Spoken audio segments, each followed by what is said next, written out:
அன்னபூர்ணா உரிமையாளர் சீனிவாசன் மன்னிப்பு கேட்ட வீடியோவை அண்ணாமலை வெளியிட்டிருந்த நிலையில் தற்போது அந்த செயலுக்கு அவர் மன்னிப்பு கேட்டிருக்கிறார். அண்மை செய்தியாக பார்த்துக் கொண்டிருக்கிறோம். இது குறித்த கூடுதல் விவரங்களை செய்தியாளர் சந்தோஷ் வழங்க நாம் கேட்கலாம். வணக்கம் சந்தோஷ், தொடர்பான கூடுதல் விவரங்கள். வணக்கம். அன்னபூர்ணா சீனிவாசன் அவர்களுடைய அந்த உரையாடல் என்பது காட்சியினை வீடியோ பதிவு மூலமாக பதிவிட்டு மன்னிப்பு என்பதும் கோரப்பட்டிருந்தது. இதன் காரணமாக தமிழக பாஜக தலைவர் அண்ணாமலை இன்று மன்னிப்பு கேட்டு அதற்கான சமூக வலைதள பக்கத்தில் தற்போது பதிவினை இட்டிருக்கிறார். குறிப்பாக நிர்மலா சீதாராமன் மத்திய நிதியமைச்சர் 2 நாள் பயணமாக தமிழகம் வந்திருக்கக்கூடிய நிலையில் கோயம்புத்தூரில் நடைபெறக்கூடிய நிகழ்ச்சியில் நேற்றைய தினம் பங்கேற்று செய்தியாளர்கள் சந்திப்பு என்பதும் நிகழ்த்தப்பட்டிருந்தது.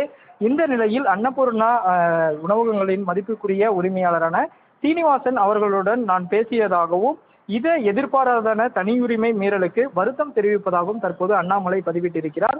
அது மட்டுமல்லாமல் வணிக உரிமையாளர்களுக்கும் எங்களுக்கும் இடையே தனிப்பட்ட உரையாடலை எடுத்து பதிவிட்டிருப்பதாகவும் இந்த செயலுக்காக நான் மனப்பூர்வமாக மன்னிப்பை ஒப்புக்கொள்கிறேன் என்றும் தமிழக பாஜக தலைவர் அண்ணாமலை தற்போது சமூக வலைதள பக்கத்தில் பதிவிட்டிருக்கக்கூடிய காட்சி என்பதை தான் பார்க்க முடிகிறது.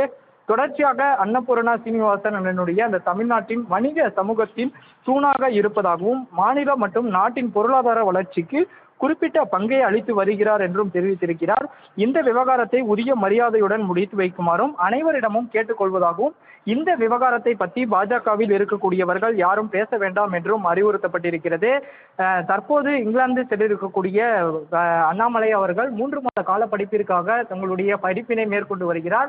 இருப்பினும் கூட தமிழகத்தில் நிலை கொண்டிருக்கக்கூடிய அந்த சீர்திருத்தங்களுக்கான பதிவினையும் தொடர்ச்சியாக ஒவ்வொரு நாளும் பதிவிட்டிருக்கக்கூடிய நிலையில் அன்னபூர்ணா விவகாரத்தில் தற்போது அந்த மன்னிப்பு என்பதும் சமூக வலைதளத்தில் கோரப்பட்டிருப்பதும் குறிப்பிடத்தக்கது. அருணேஷ்,